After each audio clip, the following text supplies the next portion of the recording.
Baik, bismillahirrahmanirrahim. Kita lanjutkan kuliah teknik pantai kita.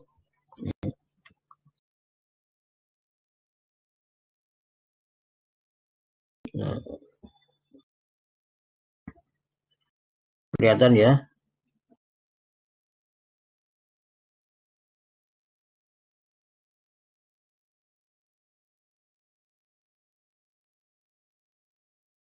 Terbaca enggak?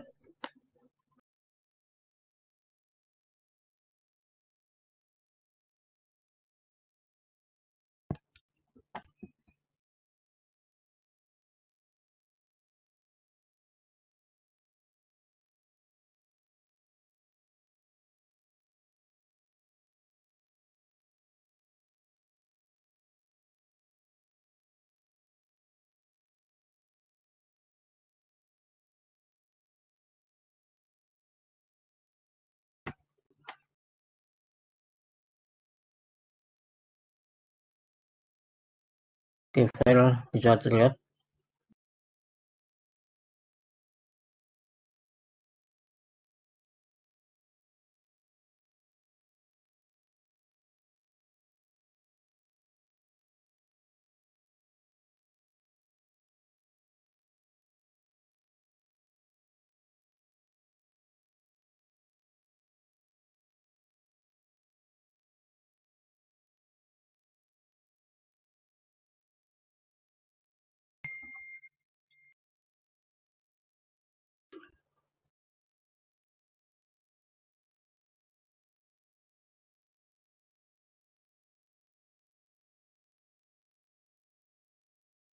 Oke,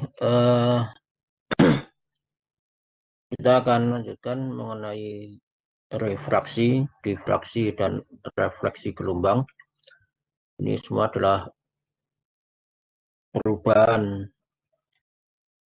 bentuk gelombang atau perubahan bentuk gelombang atau perubahan arah gelombang dan tinggi gelombang karena beberapa kondisi di laut di dalam perjalanan gelombangnya. Yang pertama mengenai refraksi gelombang.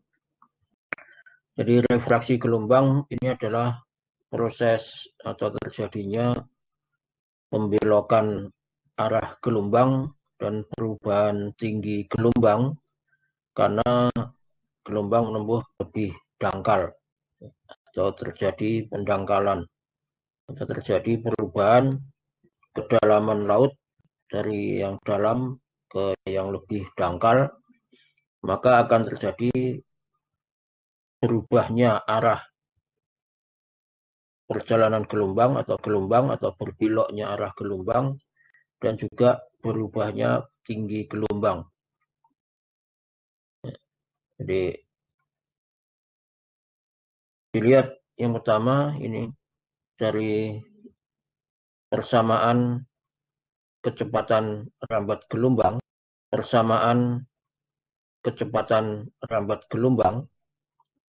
di sini terlihat ada pengaruh di kedalaman lautan, sehingga ketika kedalaman lautan ini berubah, maka kecepatan rambat gelombang juga akan berubah. Dan ini adalah perubahannya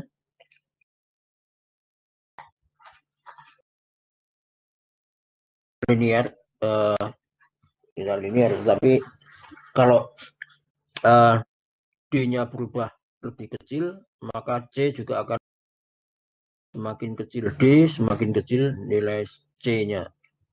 Semakin dangkal, maka kecepatan rambat gelombang akan semakin lambat. Nah, kalau di dalam satu tempat di mana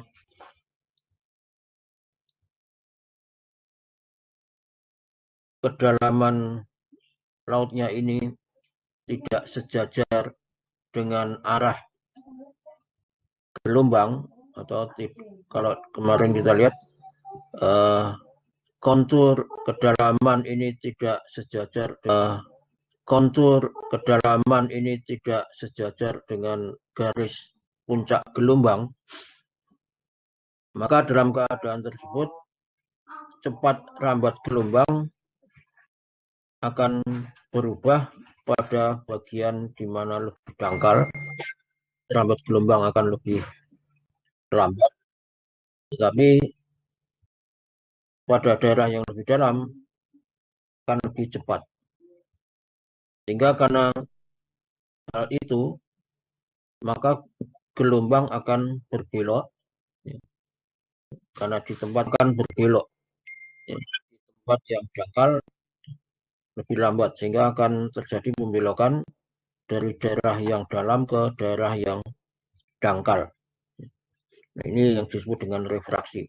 Kita lihat demikian.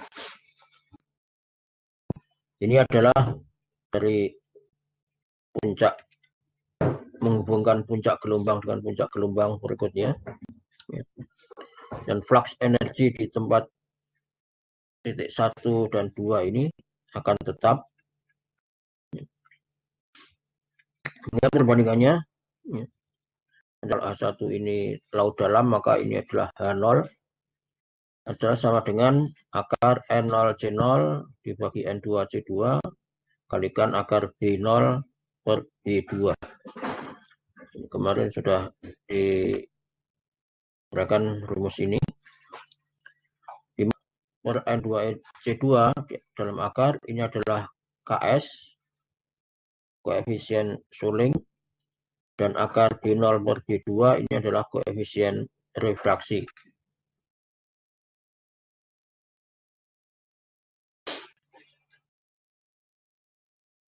Dari rumusan ini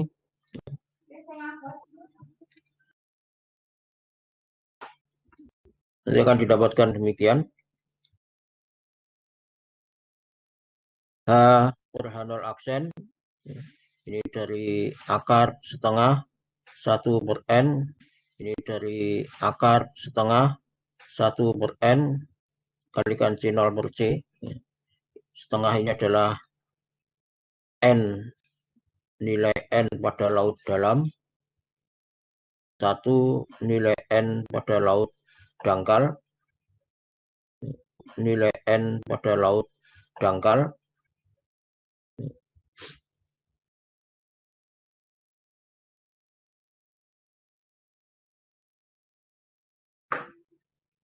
di sini tetap N, ini nanti untuk nilai N pada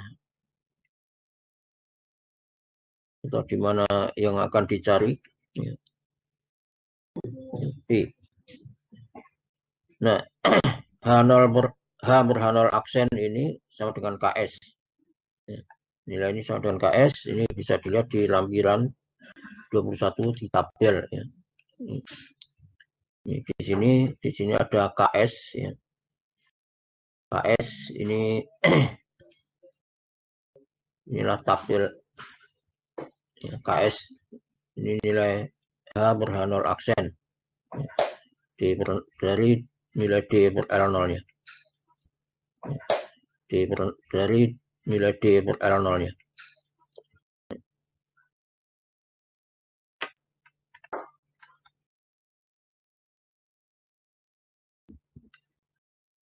Nah, cara membuat diagram refraksi yang sebetulnya ini tidak begitu penting sih sebetulnya, tapi ini untuk pengetahuan saja, karena nanti yang perlu diketahui adalah nilai koefisien refraksinya dari rumusan ini. Rumusan ini. Diagram refraksi yang pertama metode Wave-Crash, ini secara grafis. Kemudian metode ortogonal, ini juga grafis. Kemudian yang ketiga adalah dengan komputer, dengan program. Nah, Wave-Crash method atau metode puncak gelombang. Di sini yang digambarkan adalah panjang gelombang pada tiap-tiap panjang gelombang pada tiap-tiap titik tertentu. Ini panjang gelombang di titik sini. Jadi ini adalah puncak gelombang. Jadi dihitung terlebih dahulu panjang gelombang, kemudian digambarkan.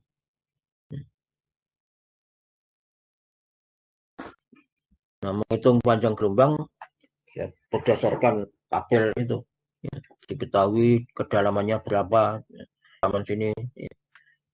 Nanti bisa tahu dengan menghitung D per L0 dan D per L, maka diketahui panjang gelombang pada titik-titik tersebut.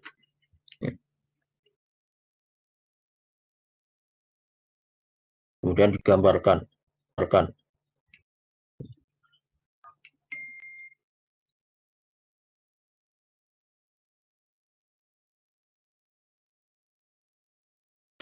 Kemudian orthogonal method. Ini dijalankan pada hukum Snells. Hukum Snells ini kan pada hukum Snells. Hukum Snells ini kalau dulu sudah dipelajari adalah untuk gelombang bunyi. Ya. Dan dirumuskan sinus alfa 1 per sinus alfa 2 C1 per C2 sama dengan L1 per L2.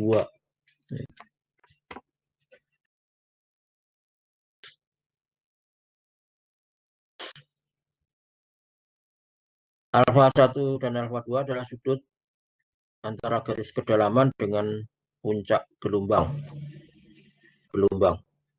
Jadi garis gelombang dengan garis kontur kedalaman. Jadi ini pada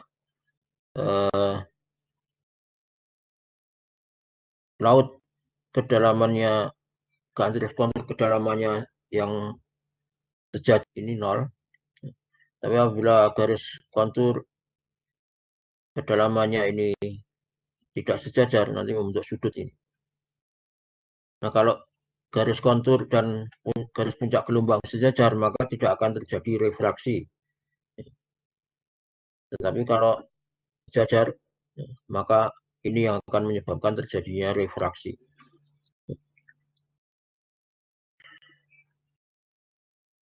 Kalau sejajar nanti hanya ada solingnya. Tidak terjadi refraksi, tetapi terjadi soling. Kemudian C, ini kecepatan rambat gelombang. Sama nanti bisa diketahui. Ini sudah diketahui. Bisa dihitung. Berdasarkan kedalaman juga. Nanti alfanya dari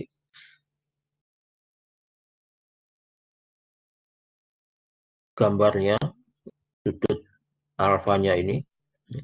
Kemudian baru digambarkan di sini.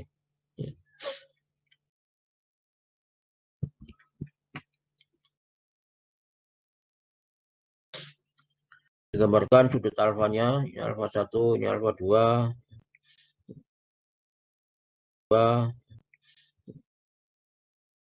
Kemudian ditarik garis di sini.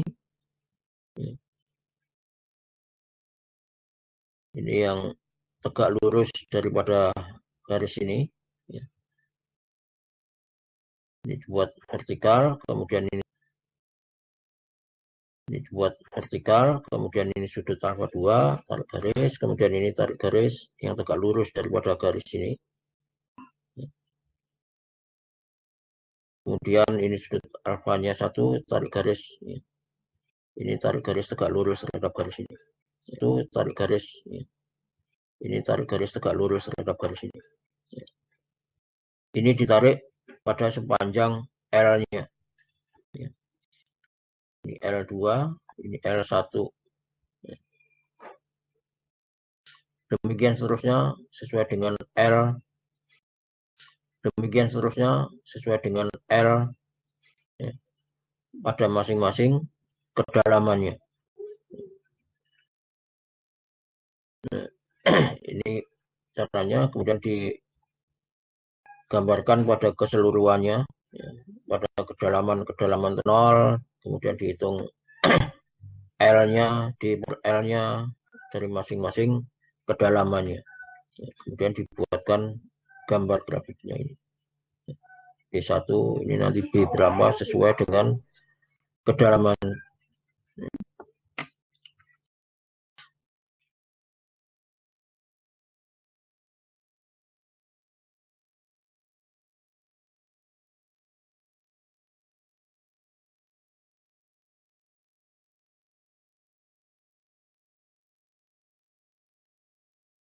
Dihitung ini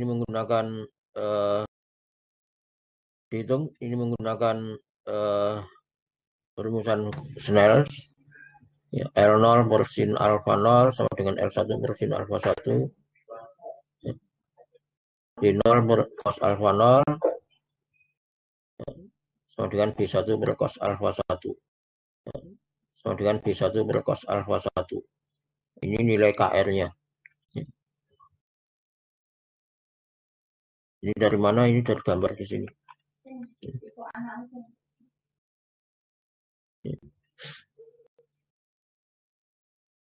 Ini X-nya B1. Ya. Tapi B1 ini X-nya ini adalah B1 per cos alfa 1. Cos alfa 1 ya. Ya.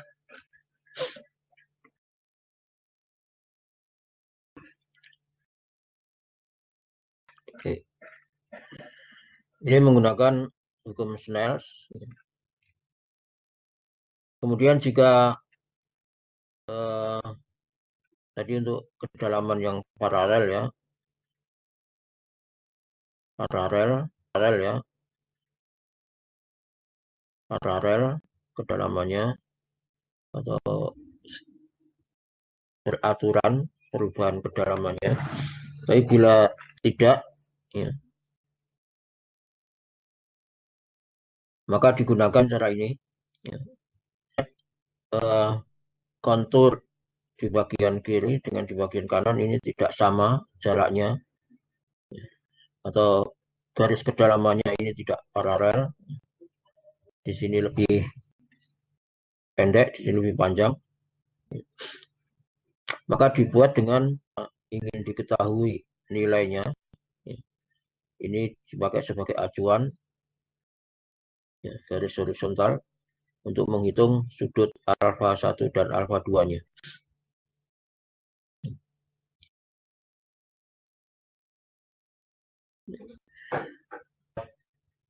Perubahan kedalamannya langsung, tapi dibuat di tengahnya.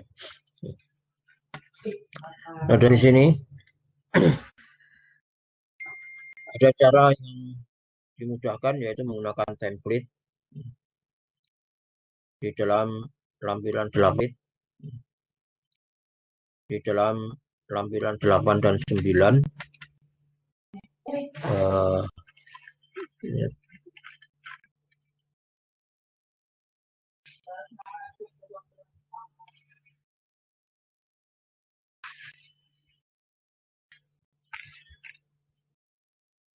Maaf, ini grafiknya saja ya, bukan lampirannya. Lampiran 9, tapi ini bukan grafik untuk itu, tapi ini untuk yang lain. Oke.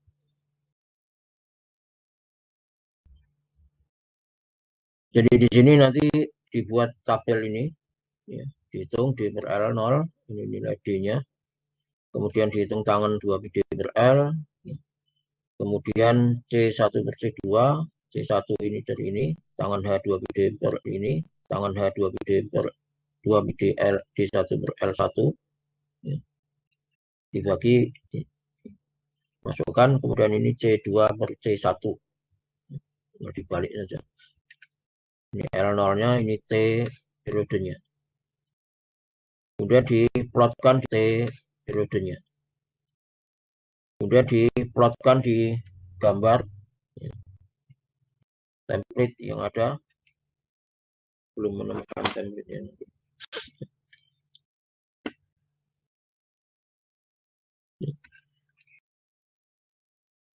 Kemudian digambarkan kontur tengah pada tiap dua buah kontur yang ditinjau. Dari titik potong antara garis gelombang dengan kontur tengahnya. Kemudian tarik garis singgung pada kontur tengah di titik potong tersebut. Ya.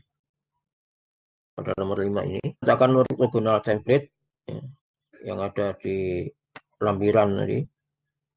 Dengan titik 1 terletak pada titik potong tersebut pada nomor 5 ini. Kemudian diputar dengan skala nilai C1 per C2-nya.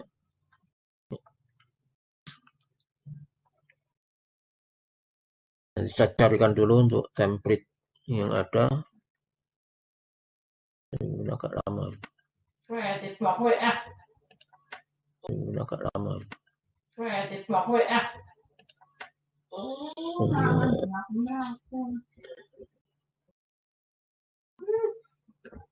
Stop dulu.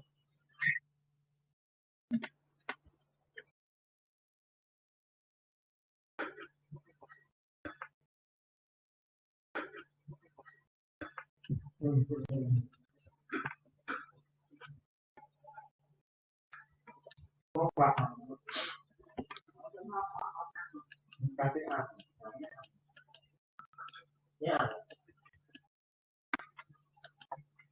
Ya.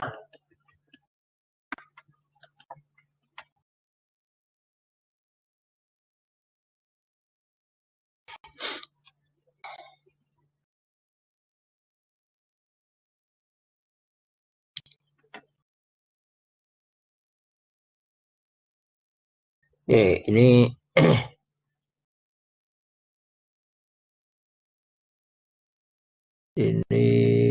template-nya.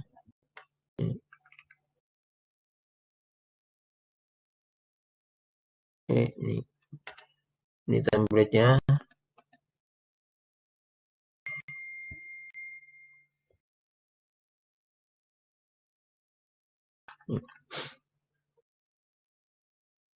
Nilai C2 per C1. Ini ortogonalnya nilai C1 per C2. Dan di lampiran 9-nya ini.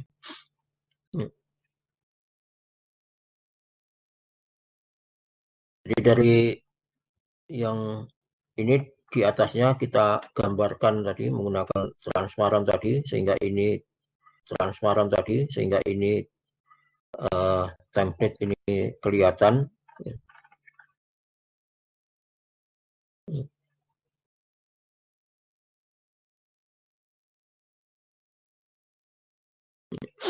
Ini menggunakan template. Ini langkah-langkahnya.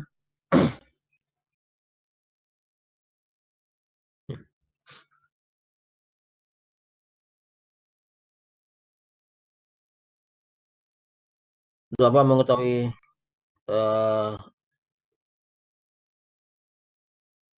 diagram refraksi gelombang. Tinggi gelombang tidak bisa diketahui dari diagram refraksi, tetapi arah gelombang bisa diketahui kemana gelombang menjalar.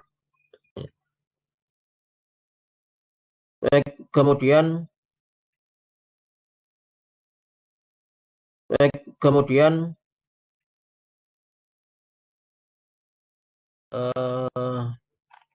tinggi gelombang, nanti di contoh penghitungan tinggi gelombang kita berikan akibat adanya refraksi.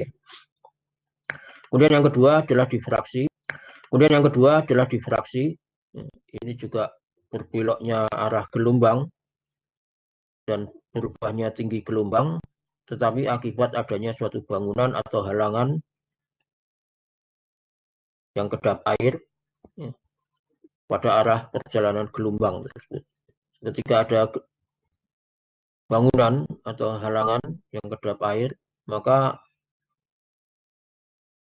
arah gelombang di belakang bangunan tersebut akan berubah, tinggi gelombang juga akan berubah, walaupun dalam kedalaman yang sama. Kalau kedalamannya berbeda, nanti akan terjadi lagi refraksi di tempat tersebut. Nah, persamaan untuk menghitung tinggi gelombang ini adalah demikian. Ini adalah demikian.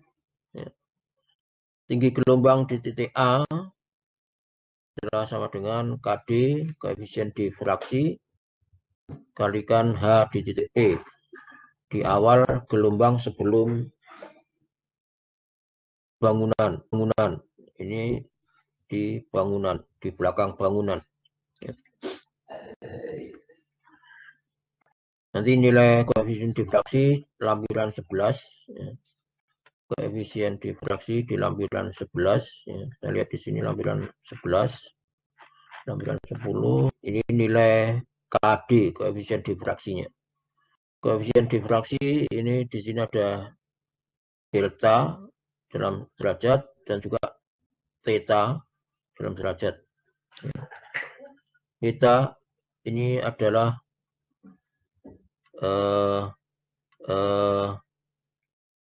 sudut datang, sudut gelombang. Theta ini adalah sudut datangnya, tetanya, ya. Kemudian betanya inilah posisi dari titik di, kemudian betanya inilah posisi dari titik di mana akan dihitung tinggi gelombangnya, ya, terhadap titik awal ujung bangunan di mana belum terjadinya difraksi ini. Ada nilai R per L, ini jarak, perbandingan jarak. R-nya ini adalah jarak titik di tempat yang akan dihitung ke posisi awal sebelum terjadinya difraksi. Theta-nya sudutnya. Ini yang salah ini, dua-duanya theta-nya 105. Mulai 105 nanti saya berikan yang mulai dari 0. Baik, ini KD-nya. Nah, ini difraksi itu penjelasannya begini. Ini C itu penjelasannya begini. Ini kontur puncak gelombang atau garis puncak gelombang. Ya. Mestinya ini jaraknya juga semakin kecil ya, karena ini L-nya, jarak L-nya semakin kecil, jarak L-nya, jarak L-nya semakin kecil, jarak puncak gelombangnya. Nah, ini bangunannya, misalkan di sini breakwater, maka gelombang sampai di sini. Pada bagian di sini yang tidak terpengaruh, yang akan tetap arah gelombangnya. Kalau terjadi pendangkalan juga nanti dihitung di sini ada shoaling ya. Kalau ini sama berarti ini tidak terjadi pendangkalan. Ya, tapi ya mustahil ya tidak terjadi pendangkalan. Kalau akan dihitung di tinggi gelombang di titik A di sini, ya, maka ini R-nya. R-nya ini adalah jarak dari P ke A. Ya. Kemudian ini adalah sudut betanya. Ya. Sudut antara yang akan dihitung tinggi gelombangnya. Kemudian theta-nya itu adalah sudut antara bangunan dengan garis yang tegak lurus dengan arah gelombang atau arah gelombangnya. Garis yang tegak lurus dengan garis sudut antara arah gelombang dengan bangunannya.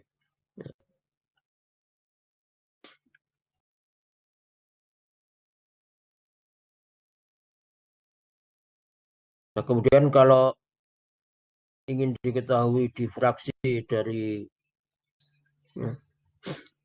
ini sudah diberikan nilai-nilainya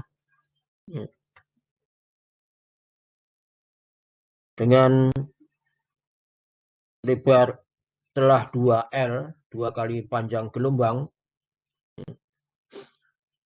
maka pada jarak X-nya ini adalah jarak dari celah. Jarak dari celahnya. Kemudian ini nilai X per L-nya yang ada di sini.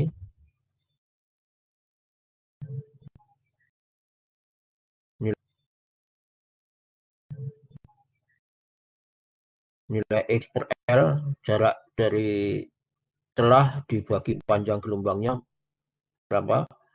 Nanti menggunakan ini. Ini bisa di interpolasi ya, interpolasi ya, interpolasi ini 2, 3 di sini, 4, 5, 6. Nah, nanti kalau 2, berapa ya nanti tinggal dicari. Nanti nilai KD-nya ini juga bisa diinterpolasikan. Nah, kalau di sini nanti berapa? Tergantung jarak X dan Z-nya. Ini nilai Z per L, ini nilai X per L-nya. X ini jarak dari horizontal, Z jarak dari celah pada arah vertikalnya atau pada arah yang tegak lurus X-nya ini. Ini digunakan untuk nilai celahnya 2L, 2 kali panjang gelombang. Nanti untuk celahnya 2L, 2 kali panjang gelombang. Nanti untuk nilai celahnya, lebar celahnya beda lagi, ini ada grafik sendiri lagi.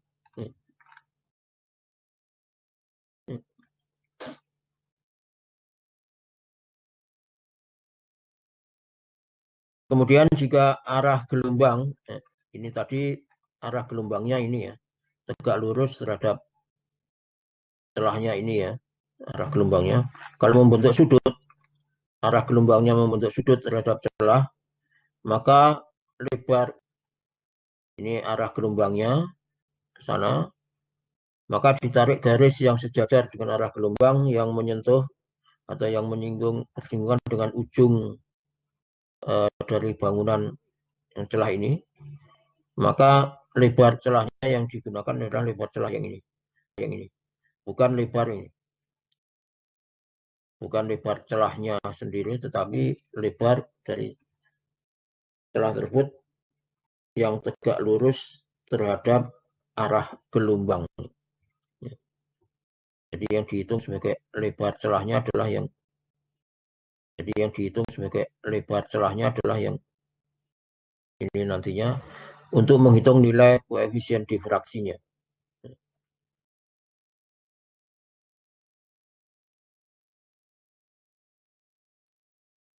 Ya ini. Kemudian yang ketiga, refleksi gelombang. Refleksi gelombang adalah berubahnya arah gelombang dan tinggi gelombang akibat adanya pantulan pada bangunan. Hukumnya sama sebagaimana refleksi pada cahaya, datang gelombang, gelombang datang berarah demikian, kemudian menabrak bangunan, kemudian akan terjadi pantulan gelombang. Nah, pantulan gelombang ini bisa diketahui menggunakan hukum cermin ini. Ini kita gambarkan lagi sampai pada titik tertentu di mana akan diketahui tinggi gelombang. Misalnya di titik sini akan diketahui titik tinggi gelombangnya. Misalnya di titik sini akan diketahui titik tinggi gelombangnya. Kita ambil garis tegak lurus daripada bangunan, terus sampai memotong pada garis perpanjangan daripada garis gelombang yang datang. Jadi panjang di sini sama dengan panjang ini. Kemudian dari sini tarik garis. Ini akan menyebabkan puncak gelombang refleksinya, puncak gelombang pantulannya. Tinggi gelombang R, tinggi gelombang akibat refleksi ini adalah CR kalikan HI. CR kalikan HI.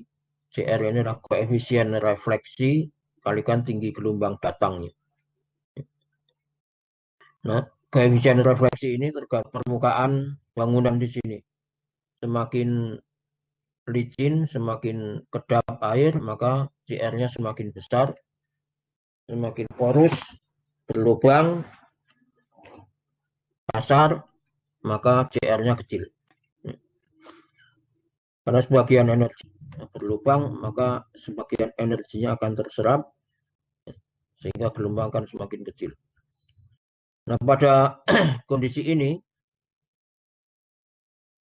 di sini nanti akan terjadi superposisi antara gelombang datang dengan gelombang gelombang pantul. Gelombang datang, gelombang pantul. Gelombang datang kan sama, di sini terjadi gelombang datang. Kemudian ada gelombang pantul, gelombang refleksi. Maka akan terjadi superposisi. Jadi bisa jadi suatu tempat akibat superposisi dari gelombang datang dan gelombang pantul, nanti bisa menjadi double puncak gelombang atau double lembah gelombang. Jadi menjadi sangat tinggi atau pantulan ini.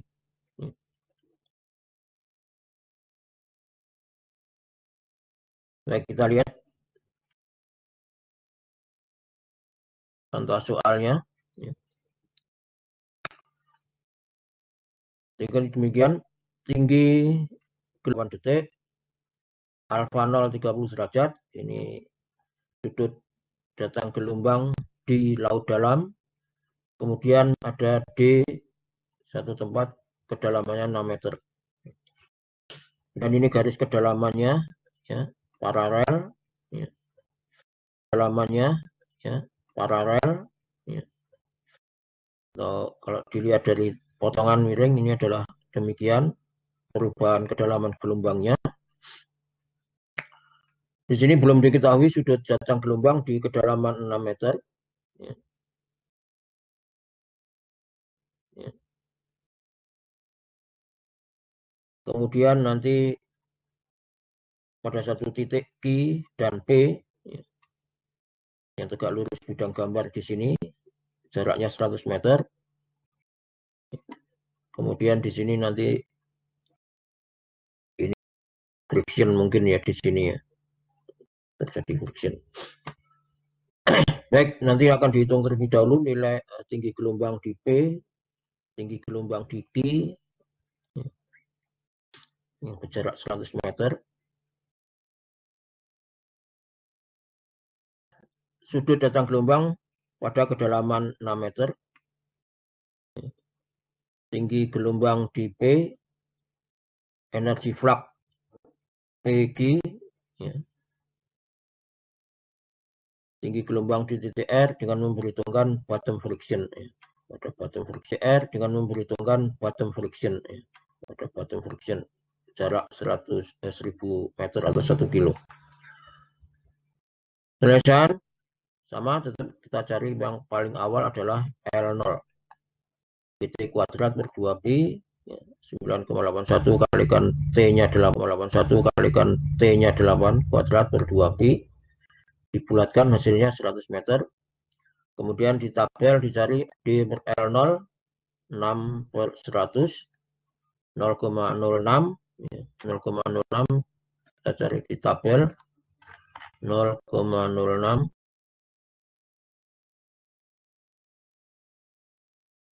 Oke, di sini 0,06, ya, D per L 0,1043, kemudian KS-nya 0,993, N-nya 0,8811. Ini KS, H per 0 aksen, D per L. Kemudian dari sini dihitung L-nya 6 per 0. Kemudian dari sini dihitung L-nya 6 per 0,1043, 57,5 meter. L, kemudian menggunakan ini, hukum Snell, L0 sama dengan sin alfa per L. Sin alfa sama dengan sin alfa 0 per L0 kalikan L. Dan masukkan hitungannya, sinus 30 derajat kalikan 57,5 dibagi 100 sama dengan 0,2857. Dari sini kemudian dicari 70 derajat. Dari sini dicari arcus sinus ya, atau kalau di kalkulator adalah sin pangkat min 1. Dari sin pangkat min 1, kemudian hitung dalam degree. Kalau di kalkulator ada dek, ada grad, nanti diambil yang degree-nya. Nanti akan dapatkan 16,7. Akan dapatkan 16,7. Ini alfanya, kemudian tinggi gelombang di titik P. Karena di sini kita lihat ada pendangkalan ya, dan juga ada pendangkalan ya, dan juga ada refraksi ya, karena sudut datang gelombang ini tidak sejajar atau membentuk sudut yang tidak sama atau tidak tegak lurus daripada garis kedalamannya. Tegak lurus daripada garis kedalamannya. Kalau begini berarti nanti garis puncak gelombangnya adalah demikian. Ya. Garis puncak gelombang tidak sejajar dengan garis kedalaman. Kalau arah datang gelombang ini tegak lurus daripada garis puncak gelombang nanti akan sejajar dengan garis kedalaman. Karena ini untuk sudut, maka nanti garis puncak gelombangnya adalah begini. Ya. Membentuk sudut terhadap garis kontur kedalamannya. Mau dicari KR-nya, ya. KR-nya 0,95. Maka H di titik P per H0 adalah KS kalikan KR atau HP sama dengan H0 kali KS kalikan KR. Koefisien suling dari tabel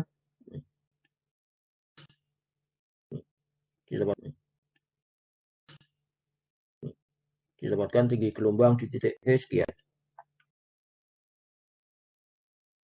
T0 ini nanti untuk menghitung flux energi L0 per T, T0-nya sekian. Hitung P antara P dan Q, hitung P antara P dan Q, E0 C0 kalikan L0 kalikan cos alpha 0 kalikan 100. Ini jarak P Q.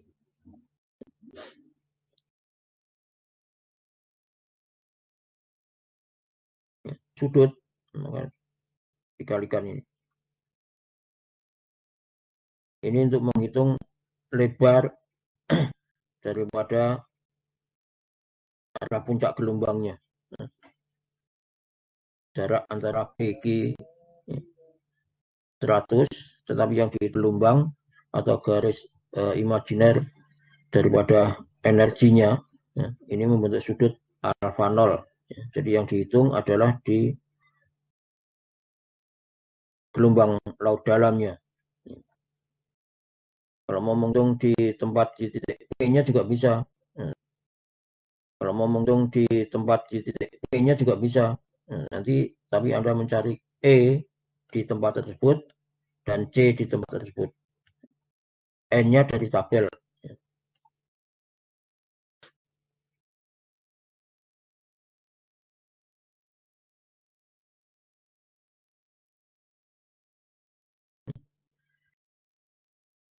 Nah, di sini kita tahu ini rho GH hanya di H0, 2,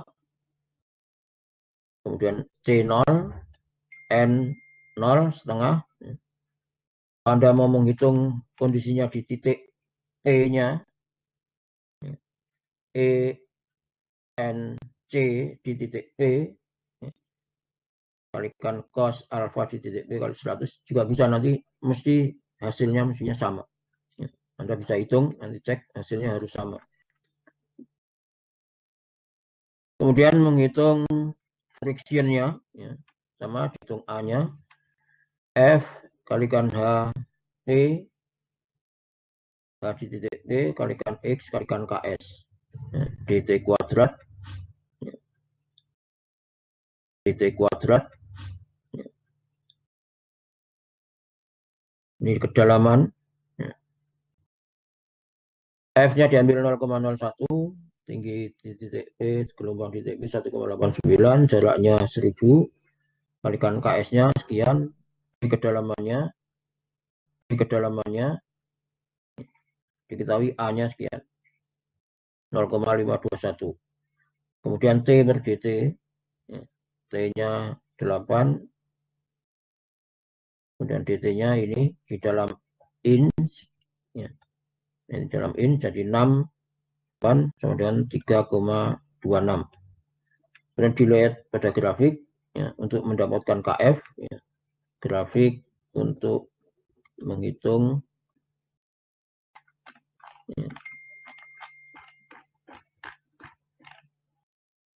ini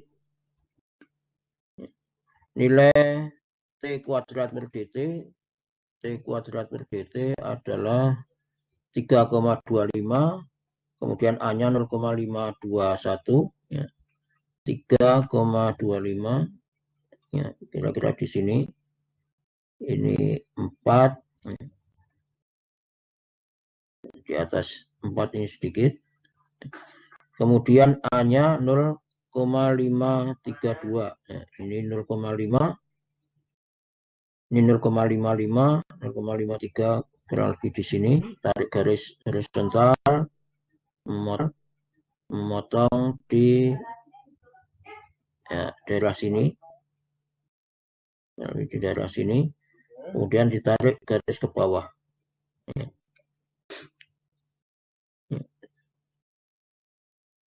Nah, ini enggak bisa, ya. Nah, ini enggak bisa, ya. Kalau pakai yang wood bisa di tarik garis ke bawah, kalau di sini, ya. Ya. Di sini ini 0,9, di sini 0,95, ini 4, 2, 1. 9192, jadi antara 9192, ya. Ini KF-nya diambil 0,92.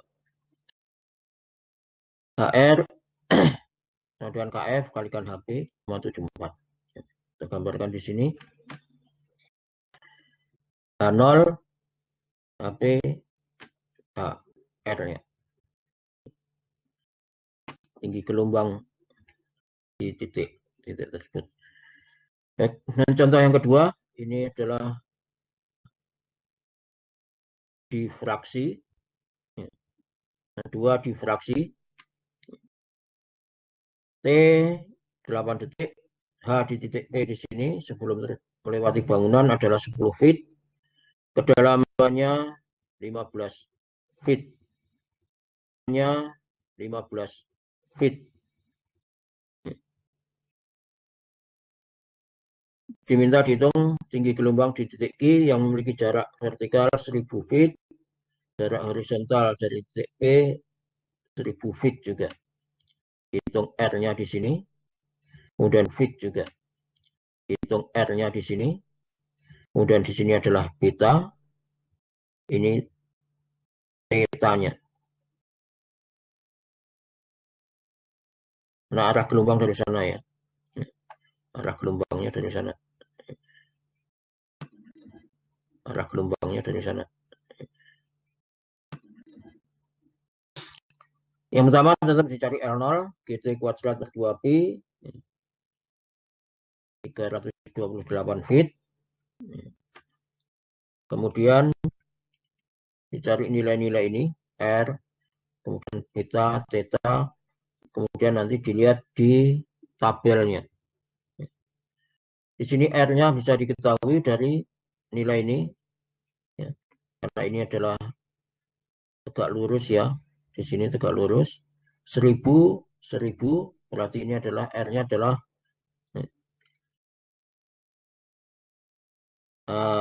dihitung L dulu di sini. Kita lihat di tabel. D per L0, ya. D per L0 15 per 328 0,457. Ya. Kita lihat di tabel 0,0, ya. Kita lihat di tabel 0,0457.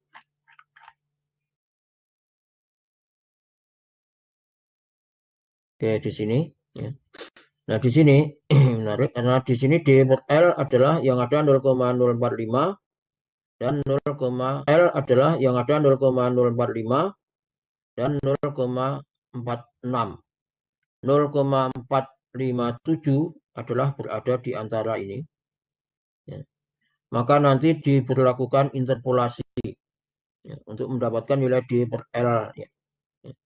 Jadi D per L dan 0,08991. Nah, kita bisa interpolasi. Cara interpolasi Anda bisa menggunakan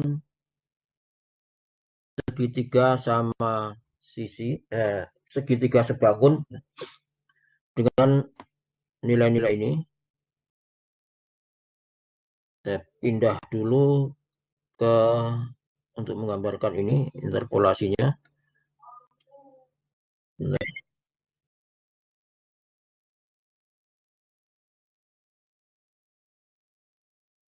Interpolasi.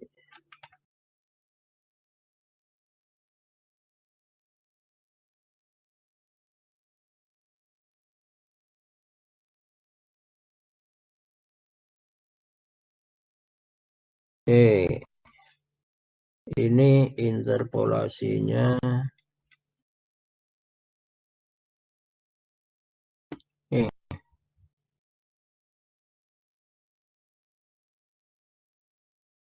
Jadi begini, kita membuat segitiga ini, dua segitiga, ini segitiga sebangun, segitiga AED dan segitiga AED dan segitiga ABC. Masukkan di sini, ini nilai-nilainya 0,045, tadi D per L0-nya, ini nilai 0,046 D per L0 yang di bawahnya. Kemudian ini kita masukkan D per L-nya dan kan D per L-nya dan di sini. Ini nilai D per L, ini nilai D per L, ini nilai D per L0, ini D per L0. Kemudian kita lihat di sini AE per AB akan sama dengan AE per AB sama dengan ED per BC. Karena ini sebangun, maka perbandingan panjang bagian-bagian atau sisi-sisi yang sama, yang sebangun, ini akan sama. B sama dengan ED per BC. Dari sini yang ingin kita ketahui adalah ED-nya. Maka kita lihat ED sama dengan AE per AB kalikan BC. Nah, kita lihat AE, ya. Ya.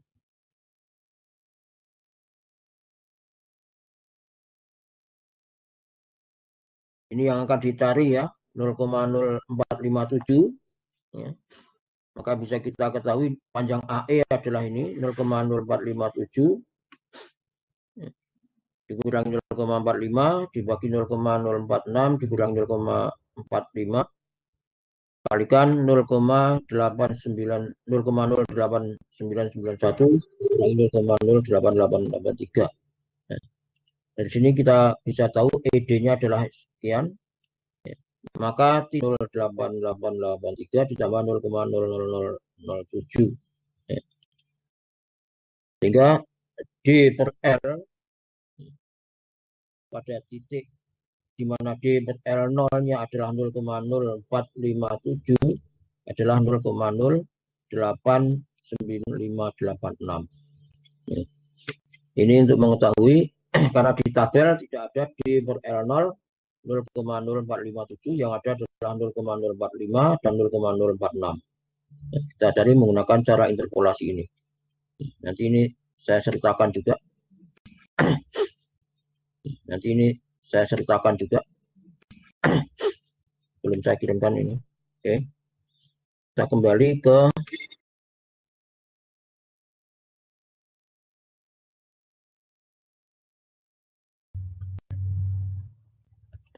Oke. Jadi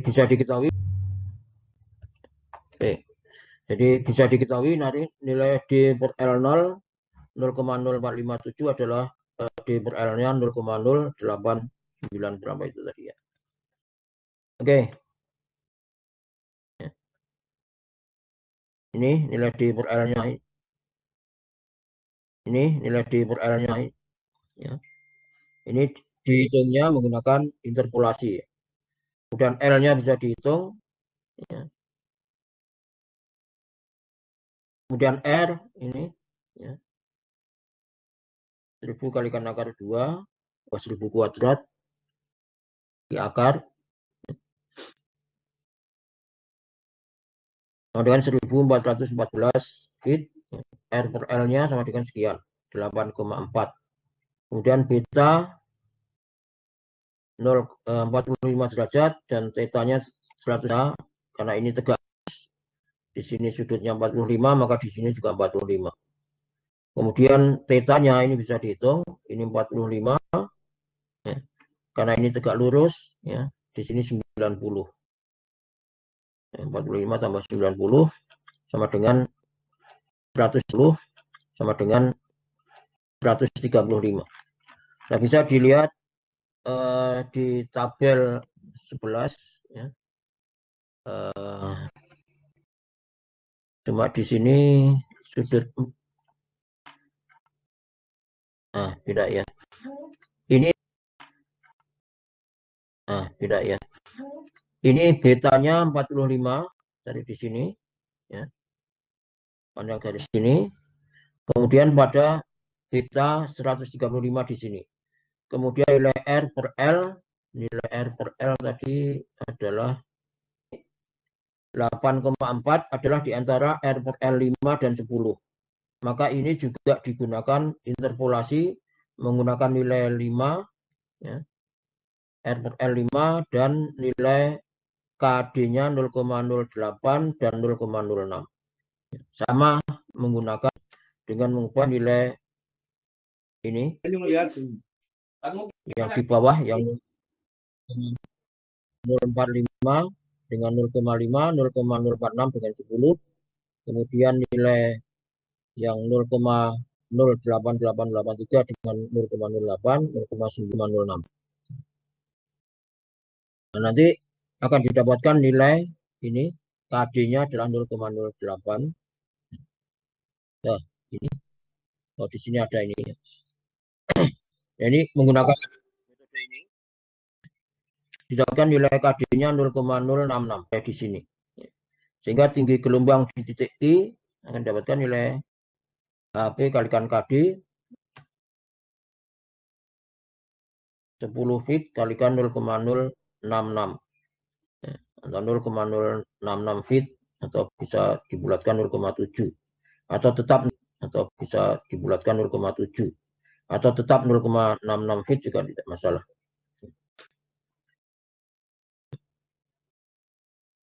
Baik, kemudian yang ketiga ini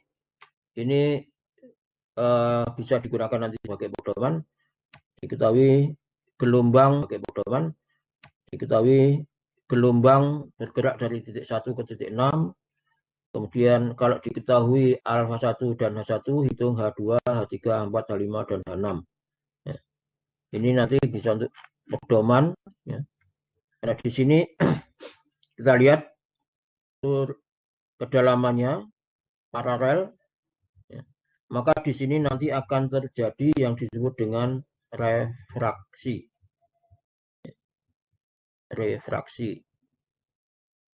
Dan pada peristiwa refraksi nanti di sini ada Soling ya, ada pendangkalan dan titik 2 di sini, ya. Nanti menghitungnya H1 kalikan KS KR.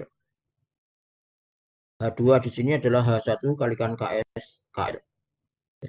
Kemudian di titik 3 di sini, ini tidak ada perubahan. Kemudian di titik 3 di sini, ini tidak ada perubahan kedalaman. Setelah di sini garis kontur kedalamannya ini sama berarti, ya, dengan kedalaman di sini. Dari A2 alfa 2 ke alfa 3 di sini hanya terjadi refraksi saja.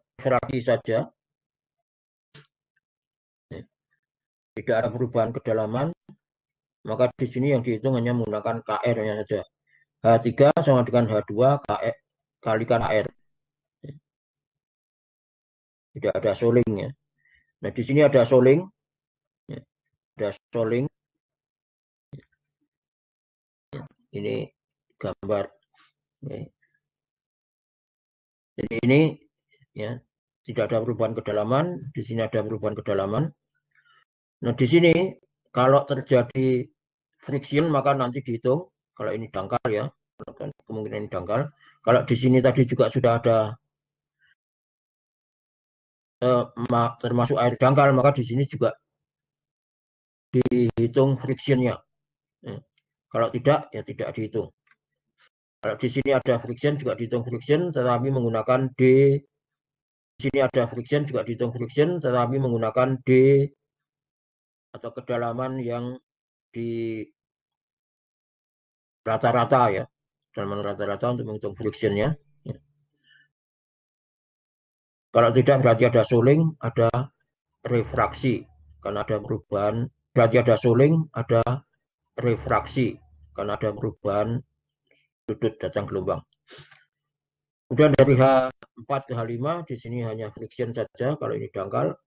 Kemudian dari H5 ke H6 nanti ada difraksi karena di sini ada bangunan. Nanti ada difraksi karena di sini ada bangunan. Kita lihat, ya. Ya. Di sini, ya. Ini kalau bottom friction dihitung, di sini KS kalikan KR, bottom friction diabaikan, ya, di bagian sini. Di bagian sini, ini frictionnya dihitung, ini friction dihitung, ada pendangkalan, ada pembelokan, ada refraksi, KS, KR, KF. Kemudian di sini hanya friction saja, kemudian di sini adalah refraksi, difraksi, bottom friction diabaikan. Kalau mau dihitung, kalikan KF. Kalikan KF kalau mau dihitung ada friction. Ya. Kemudian contoh yang keempat,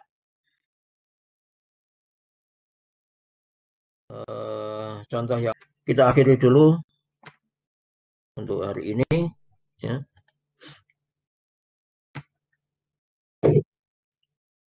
Terima kasih. Assalamualaikum warahmatullahi wabarakatuh.